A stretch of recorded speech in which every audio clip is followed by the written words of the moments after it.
Hi, I'm Kathy Canamurillo from Crafty Chica, and I have just always loved to write and create and use a lot of glitter. And after I started, making different types of contemporary Latino designs that I couldn't find in the store and selling them. And I ended up with 300 accounts hand making all these pieces for like Bloomingdale's and Target and Urban Outfitters.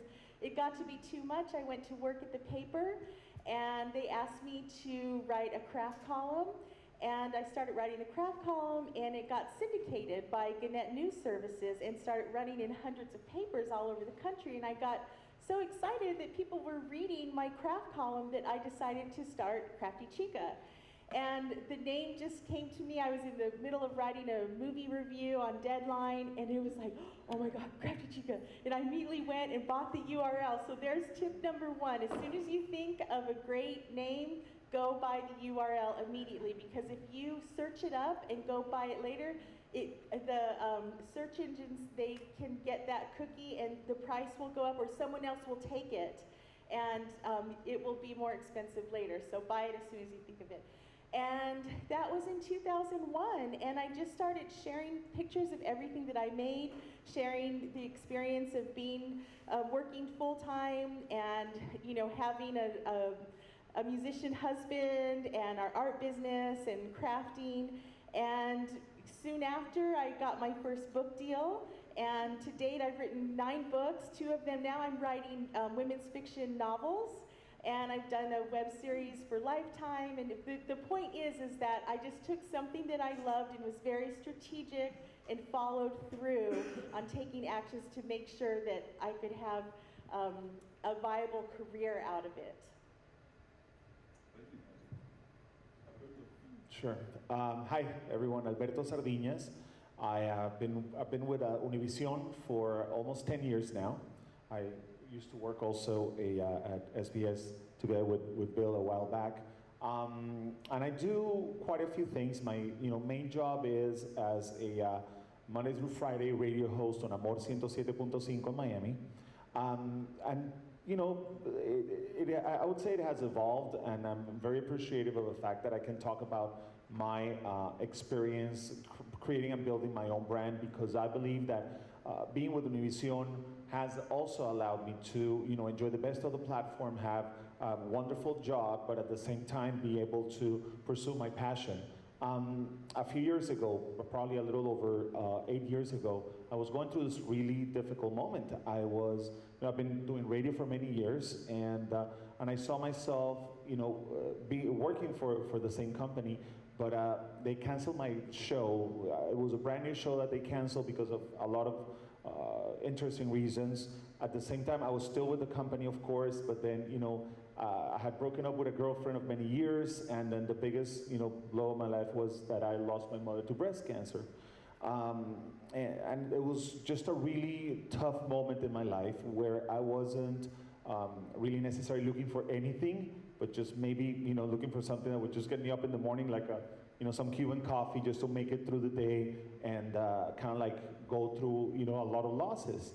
And one day my boss calls me to his office and he says that he wants to produce a show, a radio show, where between songs, the host of the show will listen to people's stories. And when asked, the host will give people some opinion on what they were going through. And when he tells me that, I'm like, well, okay, just tell me, who's the psychologist, who are we bringing on board, we'll do the demo. And he goes, no, it's you. I'm like, no way. I mean, you're asking the most depressed person in this building to host a show that's supposed to be uplifting and listening to people's stories. And he said, yes, that's exactly what I want you to do. And then that's how Intimo started, a show that I did for many years in Miami during evenings. I now, I'm doing middays in a little bit of a different format, but Intimo started being syndicated around the country. So almost 9 years later, I see myself going from that difficult moment where I didn't really know what was going on or what was going to happen in my life, and then 9 years later I see myself turn into a television contributor and having published a book in English and a book in Spanish, being a speaker in so many different events and for companies, And I suddenly realized that sometimes you're very passionate, like Kathy is, about something, and you start developing it. And sometimes, life just throws it at you in your face, but it's a matter of you deciding to pick it up or not. And I made the decision. I said, well, if somebody's telling me to do this, I might as well give it a shot. And suddenly, I was able to build, through the years, a large inspirational platform that, now is comprised, of course, of social media, and I'm lucky enough to have, over 1 million followers on Facebook that are sensitive to what I share. So that's kind of like how I got started, and that's how I've been able to balance, of course, my full-time job and the fact that I have this amazing opportunity with Univision and my passion and my personal brand. And just to add to that, like, I call it enthusiastic desperation. Love that. When life throws a curveball at you and it hurts, and you can choose to go cry and have a pity party, or you can cry for 5 minutes and then get up and say, okay, I'm gonna conquer this and I'm gonna make something good out of this, because I would say like 50% of the opportunities that come because you push through the fear, push through the pain, and know that you're worthy of something better. You're tired of being in the pity party zone, and you say, you know what, I'm gonna push through, and it feels so good to have that story arc, like in a movie, from the underdog to rising up to conquering. Like, just think of that end result of conquering, and right? That's what helps a lot. So I want to ask you both about how you define a brand or a media brand. But before I do that, quick show of hands. How many of you here are bloggers? Okay. How many of you are like journalists? Okay. And how many of you are like sort of, really intrigued about the idea of, or you're actually like coping with that right now, like building your own brand? Okay, cool. So let's talk about brand building. How do you define it, and how do you not define it, for example?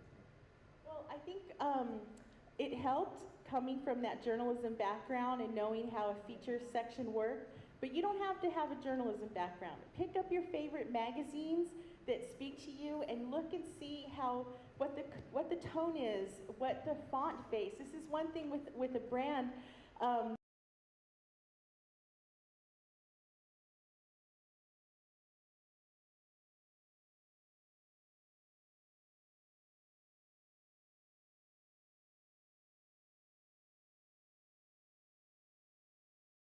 Identify with that.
What makes you unique and to have your own creative spin. You want to show, not tell. So if you have a brand name that's hard to spell, you can't expect people to remember it, to look it up. So make it fast and easy for them. I think, in addition to those great thoughts, I would say, Bill, and responding to your question on how do you start a brand, I think that a great brand starts without being one. You can't think of a brand. You can't be thinking about, what will my name portray or my brand portray if there isn't a passion behind it, if there isn't something that really gets you excited. So, many probably centuries ago, somebody, had not invented the chair, and then they had to come up with the chair before they call it a chair. And so my message is to always find, what is it that I'm passionate about? What is it that I love doing? What is it that I can do, blog about, research on, that I feel like it's play, that I almost feel bad that they would pay me to do it. Because I love it, I do it over the weekends. My wife or my husband is watching TV and I'm blogging about something else. I mean, just find that passion first, because brands are not always defined, before the project starts. And if you're talking about a personal brand, the way Kathy has done it and the way many of you are already doing it, you had to start with that little passion. There's gotta be a spark. And if at this point you feel that you're pushing a brand, a personal brand or a business brand, whatever it is, and you feel that there's no traction because it lacks passion, you probably have to come back to the drawing board and see how to create something that drives you and that it makes you not be bothered by working 12 or 14 hours a day on it. Alberto, you were talking earlier to me, before the session about this idea of the way people sometimes confuse a personal brand with fame. Can you talk a little bit about that, or both of you? Absolutely. Well, you want to go ahead? Okay. You know what? I feel that a lot of times we forget that we're constantly branding. With our behavior every day, we are all a brand. And we can all be great brands, and we can be horrible brands. And who's a horrible brand? The person that misses a deadline at work. Who's developing a horrible brand? The person that's lazy. The person that doesn't really like what he or she is doing. So to the point that Bill is making, you are a brand regardless of how many people know you. Because at the end of the day, we're not all pushing forward to get a larger following or to have more people on Facebook or more visits to our blog. We can have a full-time job and maybe think that nobody's watching, but we are branding every day. You are a lawyer, you work at a bank. It doesn't matter what is it that you do. People will know you for having certain characteristics, and you need to push for the best. So don't always think that when we're talking about branding, we're only talking about how to bring a following, how to get attention, and how to be hired by a big corporation to endorse them.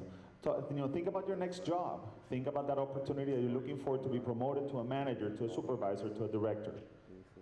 Thank you, Alberto. The way I see it is that it is a gift if you have people reading your content and interested in what you do. So you have to do right by that. You have to, put your heart into it. The magic comes when you're passionate about something. You can't fake it. And an example of the fame thing, last year I was at a big blogging conference and I was so excited to meet these other bloggers, and I went up to one of them and it was very much like, well, what can you do for me?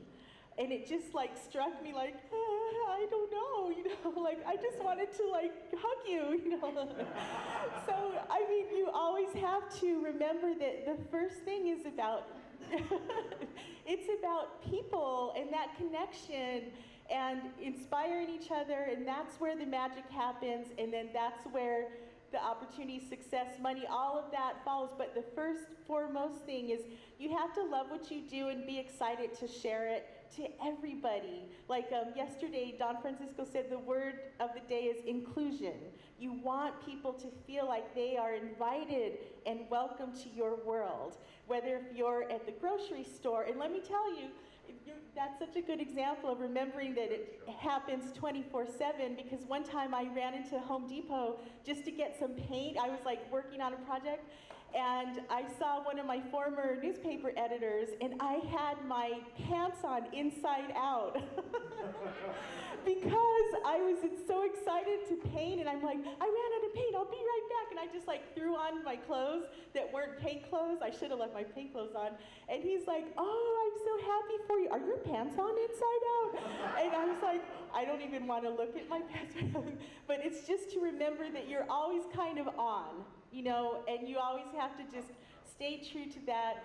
Be nice to everybody, because you never know who they are. You always want to portray that good example. Just one more thing. When you ran into someone that kind of said, what can you do for me? That is so the wrong question. I would be saying, what I could do for you, I could start by teaching you manners, for example, to begin with. I would have said that, because we have to remember something. Success only comes by providing and being of service. It's the only way success happens. nothing is going to happen. Nothing will be successful. Nobody will be, a great blogger, entrepreneur, or actor, or singer if they're not providing a good, positive experience to somebody else. Billionaires in the world are billionaires because they provide a service, a product, or something. And they had to ask the question, which is exactly the opposite, which is, what can I do for you? Don't even tell me who that was because I don't want to hear. The takeaway was that I had loved this person by their blog and everything, and it just zoop ended. I have never looked at their blog because that Maya Angelou quote, "You'll never forget how someone makes you feel," and it just made me feel like crap. And I thought, ooh, I unfollowed from everywhere because I just felt like that next. So just remember not to scare everybody. Like now, everyone's going to be hugging everybody everywhere, right? Thank you, Debbie. I'm sure the audience probably has questions about the tools you use, social media, and also monetization. Which of those would you like to tackle first? The tools that I use, as far as like social networking, I always look at my stats and see where the incoming traffic is coming. Usually it's Facebook and Pinterest. And I also focus a lot on Instagram, YouTube, and Vine. And I use those tools because even some of them that are harder than others, like Vine was a big challenge for me because it's a lot younger audience. And the younger the audience, the shorter their attention span. And it was like, I'm here to spread the gospel of glitter far and wide. And I'm like, I will conquer Vine. And it took me a while because they can be mean, those little kids after school on their comments, So I finally got it down to a science where I'm not even on camera, it's just my hands making the project.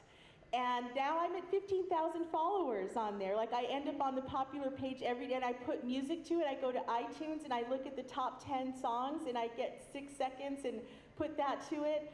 And so I found a way to make that work. And what that helps is that now when I'm pitching for something, I can say my brand covers people from 12-year-olds up to like 65-year-olds or older. And I just love having that ability to say that it crosses all different ages and backgrounds. So even if there's a certain tool that you're not familiar with and you don't want to use it, you don't force it. But at the same time, if you do have the opportunity to try to learn it and see if it can help you, that's a good idea too. So I do, utilize like Facebook and Pinterest and YouTube and all of those. I use Hootsuite to send things out. I'm on WordPress. I love that. I use PicMonkey for my pictures. Again, I have my font family that I use for my pictures. And for monetizing, I have a bunch of different avenues from e-courses to teaching to speaking to craft design to product design. Every which way I call it the crafty hustle. So sit down and brainstorm the different list of ways that you can make money from your blog and then just group them and then start working on them one at a time. Thank you, Kathy. Follow him.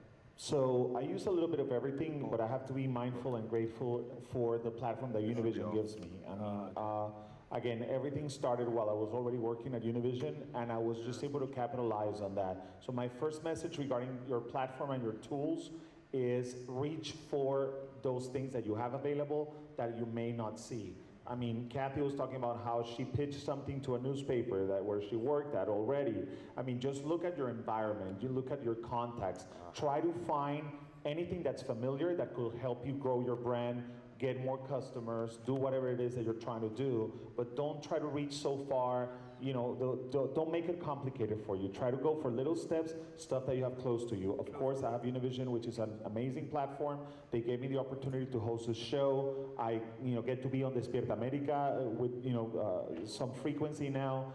And I go to their events as well. So part of my speaking has to do with internal, community events, etc. Now, when it comes to my personal blog, I am, I love WordPress. I do think that it's not only a matter of creating a WordPress account, try to find someone who's a good web developer and invest in it a little bit, because what you want to create, at least in my experience, is a combination of a blog/website. You don't want it to look 100% like a blog. You don't want it to look 100% like a website. You want to find a balance, and hopefully you will like the balance you'll see on my site, albertosardinas.com. You want to find a balance where people find enough set information about you or your resources, and at the same time you want to have that flexibility that a blog offers. So the good thing about WordPress is that they can work around it, and it's awesome. And then I'm mostly on Facebook, but I do work, my Instagram. I'm starting to actually work on my Instagram, and we're getting good traction there, and Twitter. But Facebook is the thing. I'm just very, very passionate about Facebook. I just think that they've done the best job at managing the engagement, and a lot of people criticize them for that because, of course, they, their algorithm picks and chooses what is it that they're going to show the users, but at the end of the day, the users will get exactly what they want. And if they want you, they will see you. Thank you, Alberto. So Gary Vaynerchuk, who I watch a lot, he's like a social media evangelist on YouTube a lot. He talks about respecting the context of each social media. For example, the person that's going into Facebook at a certain moment is in a certain state of mind, versus Twitter, versus Instagram, So how do you tailor your content to build your brand? How do you tailor it to each specific medium? That's probably a really long, Well, I look at each social media outlet is a different party with a different vibe at a different location. So I know, okay, to Facebook, I'm at my craft table. They want to see for my Facebook, they want to see craft projects. I know that because of the engagement that happens. Instagram, they want to see pretty pictures. It's almost like I'm in a different outfit. Vine is like, here's a project, thanks, Vine, YouTube is like welcoming them into my studio. So each one is different. So it's not one size fits all. You have to check out to see which ones work the best. Now, Facebook, for your Facebook page, your business page, this is a tip that I learned that has helped a lot, is that you always want to, do you share other people's things on your Facebook page, right? Because we all should be sharing. You always want to share from a page that has higher numbers than yours, because it's like a hot air balloon. It will lift your page up for more engagement and eyes if you're lifting off of a popular post. You never want to share from one that has lower numbers because it will drag you down, but you still want to share it, so you share directly from their site or from their blog, and you won't get penalized that way. So this is something that the company that does my product line, they have a social media team, and they crack the code on the algorithms and things that work. So that's just a tip for you right there, is always share from a page that is higher in numbers than your page, and that will definitely help a lot. In my case, I think that one of the things that makes Kathy be so specific about the social network that she's sharing on and customize it so much is because her work is very visual.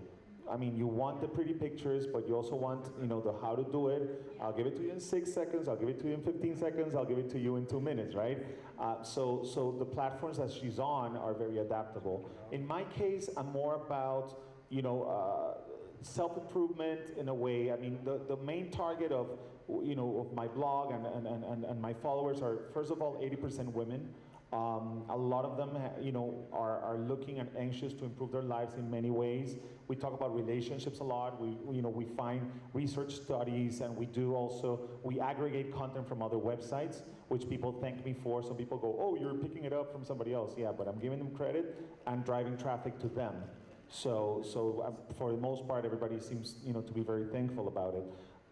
So in my case, the content is more about the personal stories, and we share some of the audios from my show via SoundCloud, but on my website as well, and on Facebook. So in my case, I'm not as custom when it comes to one or the other, but I obviously adapt, and I try to make it interesting depending on the platform. Thank you, Alberto. I was on a panel earlier today with 3 very successful bloggers, and one thing I noticed about the 3 of them was that they were all very do-it-yourself. Like, I don't outsource anything. I do everything. I'm a control freak. Like, they even were comfortable saying that. And Kathy, right now you said, I have a team that does it. So I was just curious, how do you know when it's time to begin outsourcing and building that team? How do you build that team or not? Just curious. Well, just with my site as an example, in 2007 when I first got offered to do the product line, I used to do my site all by myself, and it kind of looked like it. It wasn't the best it could be. I had a lot of people write to me and say, let me redo your site, and I didn't know where to start or who to connect with. I ended up, just by serendipity, because when you think of something, it kind of brings it to you. I found this local company that said, we would love to redo your site if you, we'll use you as a case study if you promote us. And that was a match made in heaven because I learned to let go. And when I was able to take that risk and let them do it, everything changed. All of a sudden, it just became like this beautiful site that I could have never done. And again, a few years ago, I switched over to WordPress. And that was a big change, but it made all the difference. And a lot of in the craft world, there's beautiful white sites that they all kind of look the same, but they're beautiful. And I go, I want one of those sites. And my web guy, the same guy, he calls himself a brand magician. He's like, why do you want to do what everybody else is doing? He goes, you're not known for that. Like, look at your projects that you make, and you're all about positivity. He goes, you need a wall of glitter on your site. And we went with it, and I ended up, now I speak for WordPress, because they were like, here's a lady who's breaking all the rules of what we tell people to do, and it's working for her. So it helps to let go sometimes. Know your area where you're strongest. One thing that if you guys can learn to do this, and you totally can, is to do your own publicity. Take advantage of free publicity. Look up how to write a press release and send it into your local TV stations, local papers. Anytime you're doing an event, get it in the event calendars, especially for local TV, because they're always looking for guests to come on to share, 10 ways to fix summer hair, or, 3 ways to do this, or just come up with 2 or 3 different pitches and send to them. And, chances are, if you do it enough, they see your pictures, you have a nice site, they'll bring you on, and that is free publicity. And you make sure you have that project loaded on your site. When you're on the air, you give your URL so people will come and visit. And I mean, just take advantage of that free publicity, definitely. And also to other sites, other YouTube channels, just anywhere you can, pitch that fits with what they're doing. Well, in my case, for many, many years, I did everything alone, and I just stretched myself.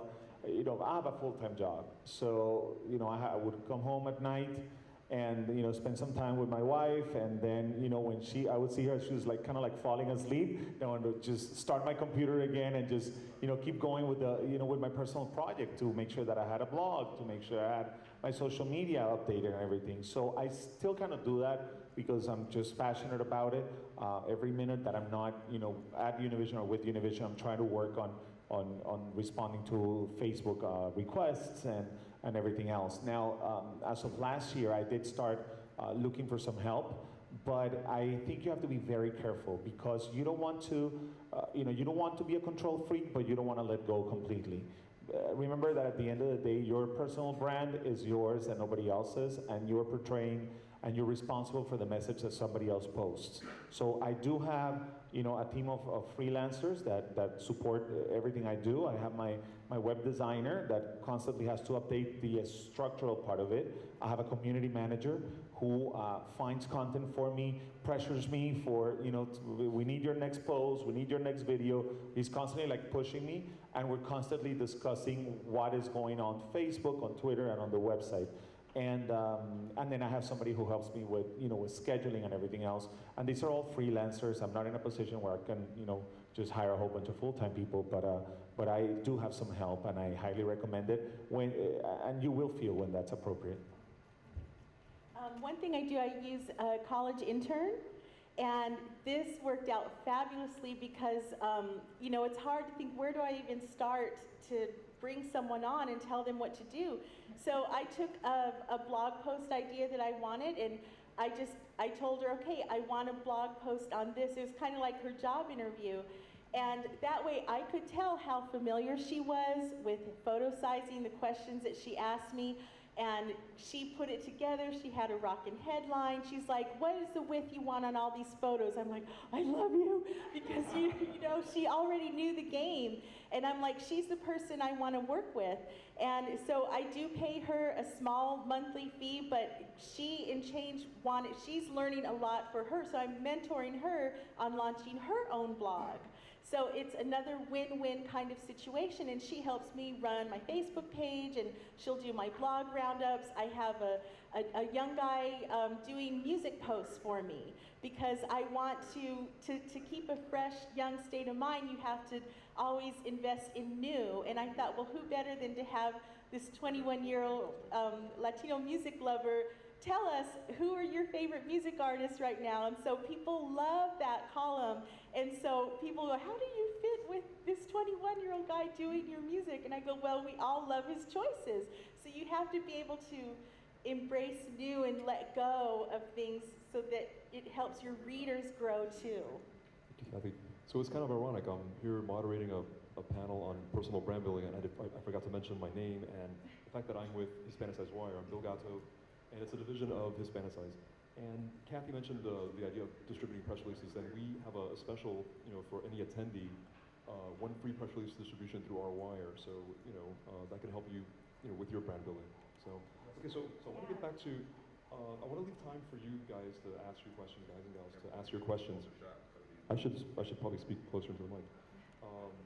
But Alberto, you both had asked me to, bring up a topic. One was this idea that you both launched your blogs while you were working for a traditional media company. In your case, you currently work for Univision. How do you balance that personal branding with the fact that you are also part of another famous brand already, in both cases? Well, as you have heard, I give Univision a lot of credit for everything that I've been able to accomplish. I'm grateful, and it's obviously the largest platform to reach Hispanics in the U.S.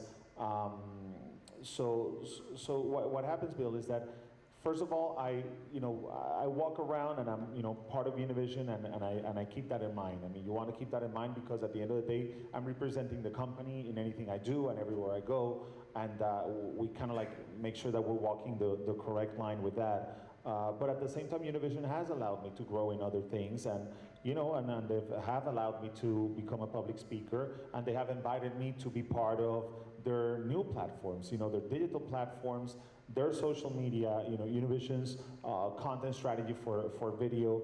Every time I go on Despierta America, that video immediately becomes available online, and then we shoot it out through my Facebook, and we give it traffic. So there's always a constant interaction between Univision and all of us as talent. I mean, you see so many honor personalities at Univision that do a few things here and there, but again, it comes to the same. I mean, I can be an honor person at Univision, and there is a manager at Univision, and there is a lawyer at Univision, and we're all portraying personal brands, and at the same time, we're representing a very powerful brand. So you want to do it with care. Thank you, Alberto. Any thoughts on that? Well, when I was at the paper, I just made sure that I didn't do anything that competed with the newspaper. Instead, I enhanced it, like I would post links to the articles that I wrote. But what I want to know is how many of you are working full-time and doing your blog at night? Because one important thing is, if you can, it helps to work in a daytime job that will help your blogging career. That you love that and you don't mind going to work every day, and then you can work on your blog at night so that eventually you can leave. Now, once I left the newspaper, I left because I got an offer for a product line, and I was terrified to leave the paper and, to just do Crafty Chica full time.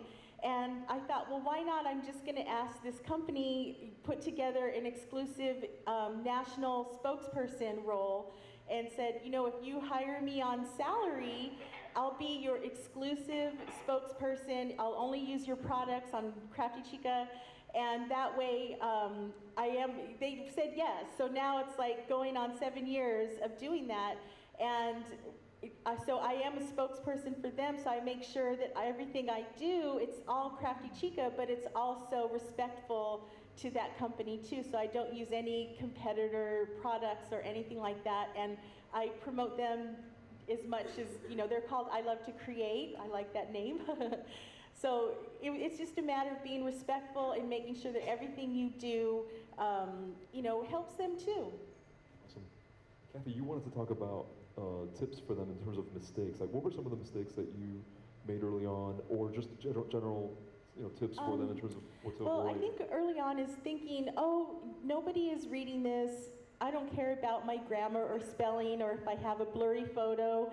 Because even if they're not reading it right now, if you blow up and do well, they will go back and read those old posts. So always, feel like, don't stress out about it, but just take it like it's going to be published in a magazine. Like, put quality and care into your post.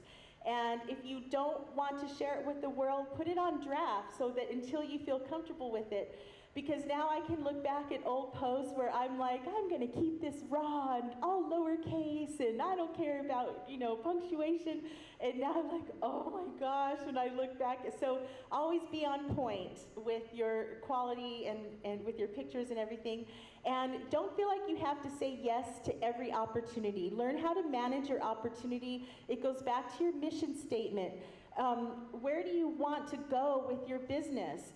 Think of that specific end point of what that goal is, and you're at this point and you have to drive a car to that point. And it's like, if you're driving your car and you're looking over here and you want to go there, you're going to crash, or you're going to go in that direction, not that direction. So always be on point with where you want to end up. And whatever opportunities that come that don't help carry you to that point, pass them on to someone else who it could help them. So don't feel like you have to take everything.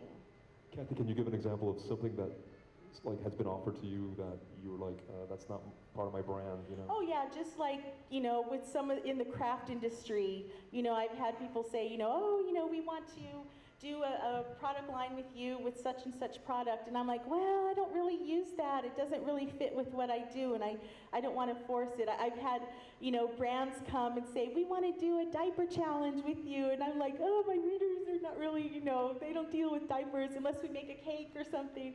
So, it's just things you have to think about. And, I once had a big book deal offer to do a book on wreaths. And I thought, wreaths, so I put the ideas together, and they wanted just simple, classic, like country-style wreaths, which is not me, no glitter. They didn't want glitter on it, and it was like for $30,000, and I was like, I just can't do this. And it was at a time when we were struggling with our family, like building everything, and it was so hard to let it go, but I just couldn't do something that I was not going to be proud of. And then when I did see the wreath book come out, I'm like, I'm so glad I didn't do that. Awesome, thank you. I want to add something, think about those opportunities rejected. And this is true story, I just got offered to write a sex advice column. And I'm like, no way, I think you totally misinterpreted what I do. These people wanted me to talk about people's sexual problems in bed with all of my sex advice. And I'm like, this is definitely someone who didn't read me well when they were looking me up. I obviously said no to that. Any don'ts? Any other don'ts? Wait, not in terms of the sex column, but in terms of, in terms of personal branding and in your journey. Like, what did you learn that you can share with them in terms of like what not to do? What not to do? Just don't do anything that's not you. I've done, I once did a radio show that wasn't me, and it lasted very little. And, you will also find failures and just find, great lessons in failure. Don't be afraid of failing. You will find failure that has to do with the fact that maybe it's not you, but you will find failure that has to do with the fact that other people don't appreciate what you're trying to do, what you're trying to communicate. Don't give up. Don't give up. This is a matter of, this is not how fast you get there, this is how much you endure and how much you stay in the race. I think we have time for questions now. So, okay, so you were the first one to raise your hand, and he was the second one. So. Mine is quick. How do you deal with haters? Yeah. Well, if they're really mean, I just delete and block. And I learned that from YouTube because one time I replied to someone with all my heart and soul, and then I looked at their channel and they were like 12. And I'm like, okay, they're not gonna remember this. So the most part, you just have to delete and block. And I mean, I got a taste of, I did some videos for Soul Pancake. I don't know if you've heard of Soul Pancake. And it's by Rainn Wilson from The Office, and it's very positive, inspirational. I did these, they just pulled me out of another set that I was doing. My hair was kind of shabby, I was in production mode. And the video went really well, but there were people on there criticizing me for my weight, for my makeup, for my hair being frizzy. And, I couldn't delete those because, it was on their channel. They ended up deleting some of them. But you know what? Instead of focusing on those few haters, you have to be appreciative for all the scores of other people who are positive. And that is something to always remember, is you just scan past. It usually goes deeper on their end. Someone yesterday said a really great quote where they said, the haters are really your fans in denial. So you can't dwell on them, for very long, and you'll never know what it's going to be. I did this one video, and I was all excited about it, and my eye got watery, and I rubbed my eye, and then I did the video. I wiped off all the makeup off of one eye, and the whole comments, I'm like, did they like my project? And it was for a big site, and they're like, why does she only have makeup on one eye? And I was like, oh, you just can't win sometimes, So what, did you leave the video? Yeah, well, it was through Threadbanger, and they have I don't know, 1 million subscribers. So I couldn't do anything but leave it. But I did comment on there, and I'm like, oh, I had an allergy attack, and I wiped my eye, So you just, you don't let it slow you down. I think yes. I mean, haters are people that want to be you, pretty much. I mean, for the most part.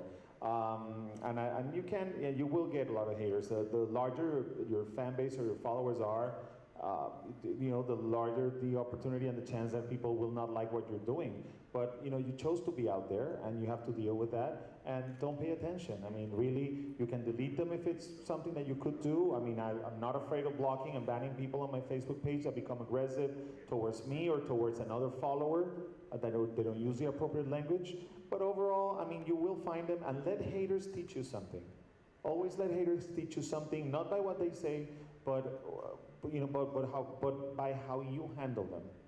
In other words, if you have a hater, they're there to teach you something. And that lesson is, don't pay attention, or maybe find a little something that you could do better, and they may have pointed it out, and they may be hating you, but really helping you. Wow. You had a question. You had a second down. This was touched on earlier, but I wanted to see if maybe you could elaborate a bit on... Can everybody hear him? Okay. If you could elaborate a bit on building your brand when it's you running everything, when it's your project, versus when you're part of an organization. Now, Alberto, I mean, you're with Univision, and I'm sure, I can assume that, if you write a book, that gives you some credibility right there. And, when they can say on the book, Univision's, so and so, it builds something for you. And Kathy, you write a paper, and you had a column, which is a big platform. You found your niche, but at some point, you decided to break out on your own. So I wonder if you feel that you could have built the same brand, or how those paths would have been different, as Crafty Chica, or, the next Crafty Chica. Yeah. Well, it came down to where the paper wasn't really doing anything to help me. It was their thing to get the paper out, to save money. There for a while, before the Gannett column, they were printing my craft column in black and white. The horror, And it took me, with that column and my website, I linked to my craft column and got waves of all my followers to click it to get more views than the movie reviewer, in order for them to see the value of it, to print the darn thing in color. And that took a lot of energy, and the movie reviewer got mad at me because my glitter chihuahua statue got more hits than his Batman review, So I started thinking, I don't want to fight like that. So what I did was I took being able to say, oh, I'm a syndicated Gannett columnist, I work for the paper, and put that in my resume.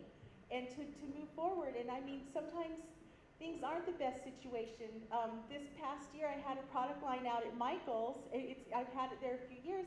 I had a Halloween costume company steal my designs and put them on Halloween costumes. They were TV commercials and newspaper ads, and they were in Torrid and Party City. I didn't get a penny. They stole that from me. We couldn't find it, but I took that and put it in my resume as my licensing work. That's the, I couldn't hire a lawyer to chase after them or whatever. So you have to take the gems that you can find and make them work in your favor. And I love the Arizona Republic.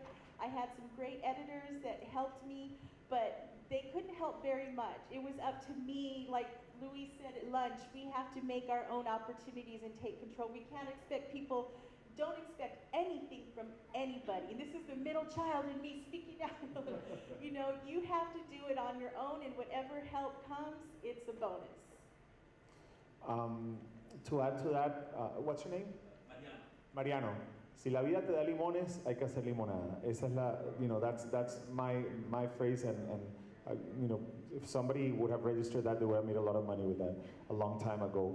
I am part of, as I said, a bigger platform, and your question was, well, would you have accomplished what you have accomplished now with that platform? I don't know, and nobody will know. Nobody has a specific, there's no roadmap, there's no strategy that works. My strategy probably doesn't work for you, but it may work a little bit. 30% of my strategy may work for Kathy, maybe 10% of what she has done would work for me, but nobody really knows. So you have to just make the best out of every opportunity. And I'll give you an example. To be here today, I had to take a day off. Why did I have to take a day off? Because I have to do a live show every day, and I decided that on my personal time I will be, here and discussing this topic. But what I'm trying to say by that is that if I wanted to be at Hispanicize for a whole week, which I'll be very interested in doing, I probably couldn't do it because I have a full-time job with Univision, and I'm passionate about it, and I love doing it. I would love, to keep doing it for a long time. At the same time, I'm very fortunate to have that platform because it has allowed me to grow. So it really varies. Everybody has a different experience in life, and just make the best out of it. I mean, I had this opportunity. Maybe if I would not have had this opportunity, I would be somewhere else or doing something else, or my time will be managed in a different way. Listen, as Bill said at the beginning, I used to produce a morning show. So when I was producing a morning show, I would use the afternoon for something else, and then I've hosted an evening show, which was Intimo Monday through Friday before, and then my day would go about totally different. So I have adapted the opportunities that come my way and make the best out of them. But another spin, like taking your blog as your full-time thing, I used my blog because my dream was to always write novels. So through my craftiness, not just with scissors, but I thought, I'm going to start planting seeds in my blog about my fiction writing. So I would put, I'm working on a novel, I just finished my chapters, here's my outline, here's what I'm learning. And lo and behold, publishing houses, they have interns that look for Latina authors or Latina fiction, and they found me. So by the time I did finish my outline, or actually the whole manuscript, I was able to, when I worked with a book agent, they were able to pitch it. They had already heard it and were waiting for it. So use your blog for what other goals that you have, so that you can start planting the seeds in your blog for those other opportunities that you want. Same with the product line. I used to make my own labels on my paint bottles, and I'd take pictures of them and put them on my blog, and I thought, if I had a product line, this is what it would be. And that way, when the manufacturing companies, I went to the craft convention, they could see, I go, look, this is what my product line would be. They're like, I get it, you do the job for them. So plant seeds on your blog with other opportunities you want to do. Question over here. I started my YouTube channel recently, so I'm kind of like a rookie in all this social. I started my YouTube channel a couple of months ago, and I started it just as a hobby to share with friends and family about hair, about pelo rizado. And I started to get subscribers that weren't family members, and so I kind of thought for a while that maybe my family was just making up usernames just to support me. But I would get comments from people telling me that my advice was helping them or whatnot. So it's been slowly growing. So I that's kind of how my brand started.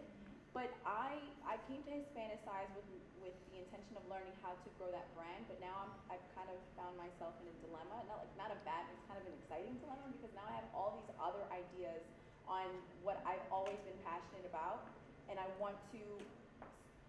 my dilemma is I want to see how I can expand my brand into including these other ideas that I have that is not hair related, which is what my brand is already starting to be known for. So how do you incorporate your brand with other ideas that don't necessarily relate with what you're doing now? Well, one of the people that I follow, and I highly recommend him if you guys don't know him, that knows a lot about social media, is a guy, you guys know Gary Vaynerchuk? Anyone familiar? Raise your hand if you know who Gary is. Highly recommended. The guy has become a social media guru. He has a huge company that does social media marketing for big brands. VaynerMedia, exactly. So he was doing a Q&A video the other day, and one of the questions that he got was, do I start with my personal brand or do I create a brand? And this is what he said, and I totally agree with him, and I did it like that without knowing that I was doing it like that. And he recommended that you found a name that could, ideally use your own name, or find a name that would be generic enough where if your interests change or if you add other stuff to your interests, your brand still works. So the top idea, the top thing is use your real name and have people know you for your real name. And that way, when your interests fluctuate or you add more stuff, you're not limited by a brand that you created and then you're only limited to hair or to something else. And that's why, I use Albertos Story, and if anything changes a little bit as far as my interests or even the opportunities about something that I may be interested in, blogging or whatever, I can still use my name and people don't get confused.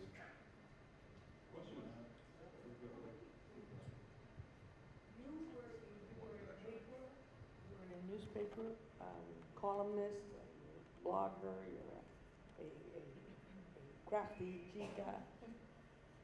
Please define what a blogger is. There's so many terms. For me, a blogger is someone who loves to share storytelling online. And, before I was blogging, I was writing in journals and, on paper or on a typewriter. So it's just another medium of storytelling. And it can be whatever it is that you're passionate about, whether if it's sharing things that make you happy or things that make you want to change or ideas that you have. Each one is different, but to me it's storytelling online. When you started blogging, was it different from what you were writing in the paper? Yes. When I started blogging, my first year it was all essays about my kids. And I framed it like each blog post was like a sitcom, because I love entertainment. And so it was, and I love that because I got to remember, all of their stories of them being younger. And then it went into adding crafts from my column, and then it went on to, now it's a mixture of food, lifestyle, movies, crafts, creative living. We have 2 minutes. Thank you.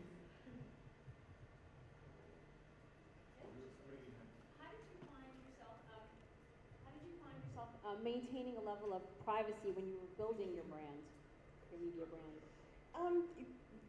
My thing is always sharing positive things, so I never got into drama or chisme or anything like that. One time I did a post, like vague booking, like griping about, I won't say what family member, in-laws or down the road, and wouldn't you know, they saw it, and I got emails, I'm like, never again, never again. So I keep it positive. There was one time my daughter's first love, I was like tormented watching her go through this. So I would start my blog post, today I'm gonna show you how to make a wreath.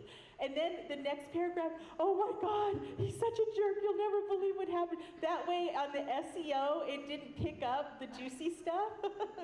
And my daughter didn't see it or anything, so there was like a period of that, and I deleted a lot of those, but the comments from people were like, oh my God, I love you, I am so there, because they're your friends, you guys are like a community, and I needed to get it out of my system without my family or anyone, So yeah, it goes, you just have to be careful with it, and I've always been very cautious of that, except for that time. Kathy, you're funny. So, It's real life though, right? Like we're not just you know, I know we have to wrap it up, but just to add to the privacy, you know, I deal with this every time I try to talk someone into going on Twitter or Facebook, and usually that person is older. They go, I don't want to share my life there. I'm like, no. You can follow anybody you want, and you choose what you share. If you decide to share 0, you share 0. And, you know, for example, my wife and I have an agreement where I would not mind, you know, showing a picture of our daughter as much as she does. So I don't.